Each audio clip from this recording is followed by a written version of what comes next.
we have the Managing Director and CEO of PTC India Financial Services in the studio, Mr. R Balaji, to help us clear the air on this issue. Mr. Balaji, welcome to the show and a pleasure to speak to you at NDTV. Your first take in terms of the entire turmoil that we've heard with regards to governance issues right now, the resignation of 3 independent directors, which you also stated as the member of the board that it has come in as a surprise. Your initial comments. Well, first of all, thanks for having me. First of all, I'd like to tell you and all your viewers, there's no turmoil at all. Okay. This was a surprise to all of us. And at the outset, I would like to thank the 3 directors who spent a majority of their tenure on the board. They joined the company's board in November 22, and they helped the company come out a lot of the issues it was plagued in the past. And that's vindicated by the fact that our ratings have improved, business is on track, and we're also having no regulatory overhang. So that's something that's happened. But this was a surprise. And as we all know, life is full of surprises. Okay. Has the company sought to engage with independent directors on their concerns now? See, I do not want to get into the realm of conjectures. They have given a letter. They haven't mentioned any specific reason. But if you look at it, all I can say is they never raised any their concerns either with me individually or at the board level. This has been a surprise for all of us. And just a couple of weeks back, our ratings, CRISIL changed our outlook from negative to stable, and our business was going well. So this is something it is there. But one key takeaway, at least for me personally, has been possibly if there were any concerns, they never shared with me. And I think that's the task I have set out for myself, that possibly they did not, I could have done more to ensure that there are even some small latent concerns which should have been surfaced out. That's something for us to work on together. Mr. Balaji, some directors have, alleged, and this is something that was there in the filing as well, stating that objections were met with warning of consequences. How do you address this kind of perception? I'm not aware at all. I'm not sure where did they say it's not in their letter. I'm not sure. So I think normally when some things happen, right, we need to sift between fact and fiction, news versus perceived news per se.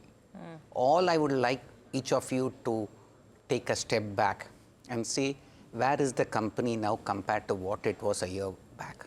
So I joined this company in July of 24. So if you look at the financial year of 24, there were a lot of qualifications on the balance sheet, and NPAs were there, and there was leadership vacuum per se. The board selected me. They also helped in hiring, instrumental in getting 2 other senior directors on the board. Now, if you come fast forward to FY25, all the qualifications have gone. And in fact, even in the independent directors meeting held in June this year, they expressed their appreciation for the improvement in systems and processes. So all these things have improved. NPAs have come down. Business is growing. More importantly, new management has come in. So all this has happened. So therefore, coming back specifically to your question, right? They never said anything, either in their letter or something. So possibly I cannot react to conjectures. So you're absolutely denying the fact that, you know, the allegation that the chairman warned of consequences to the opposing directors is something which is baseless. See, I'm not sure. See, we should just keep on. We can't get into whatsoever is happening out there. What we need to discuss, right? See, we need to understand business is serious. And while even news channels are a sort of entertainment, we should be sure that, ensure that we focus on the facts. And what I'm saying at this point of time, just hear me out for a minute. We need to be focused on what's happening. What we need to see is 2 very specific things. One, the company has transitioned successfully. And for that, these independent directors have been a part of the transformation journey. So a big part of the success is also attributable to them. Something has happened recently, I'm not sure what was the thing. So we will find out what their concerns were to ensure that, because as everybody is aware, financial services is heavily regulated. The Reserve Bank is there, and even we are a listed company, SEBI is there. So we'll be doing everything to find out what were the reasons, if any, that this happened, and subsequently move forward onto it. Okay. But I take your point, you're saying TV channels are a source of entertainment, absolutely, but not a business news channel, because heavy money is being traded, invested on the back of commentary that viewers listen to on a business news channel. So, two, the allegation that appointment of Mini Ipe was being done in an ad hoc manner as well was something that we picked up. Will you also look into this allegation? See, let me put it.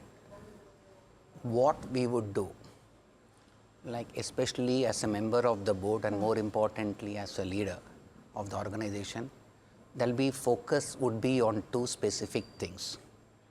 One, there could be lot of hearsay, but whenever we take decisions, whenever we take actions or we do analysis, it should be based on solid facts. Right. So therefore, we should sift away from the hearsay and focus on what's tangibly happening. Secondly, more importantly, right, we need to understand that this as a company, even those directors were eminent, and even individually as an organization, we believe in laying down good processes and procedures. So whatever is the right process, that's what we would follow. And we need to steer away. And coming back to your query which you mentioned, which is very, very relevant, investors' money is involved. Yeah. Now, if you look, the proof of the pudding is in the eating. So if you look into it, this issue came about possibly after the market hours on Friday. And if you look after that, the stock has not reacted adversely. So I can only tell you what we as the management, my team and I have personally done. We have reached out to the various rating agencies, to the various investors, key stakeholders, to the regulators everywhere. And that's something which we will continue to do so.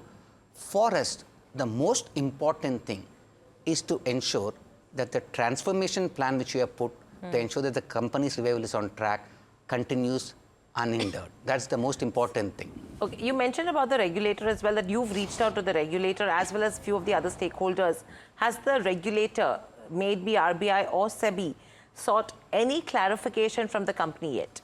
If it is there, we'll get in touch with you. So therefore, basically... No, because you've reached out to them, have they come back to you that, you need to, as a board, clarify to the regulator as to what have been the lapses? Nothing at this point of time. Nothing, Nothing at this point of time. See, it's very, very important. See, at the end of the day, right, compared to other sectors, where you're an auto company, electronics company, in financial services, we call institutions. Trust and credibility is built across generations. That's what we are doing. We'll continue to do so. We have come a significantly long way in the last 14, 15 months. We are still not up there with regard to some of the most hallowed names, but that's our destination that we are going to do. Improve consistently, ensure that we become a preferred financial services player. A quick outlook in terms of the company. We have 30 seconds for that for the investors. See, very simple. We are transforming, that's one.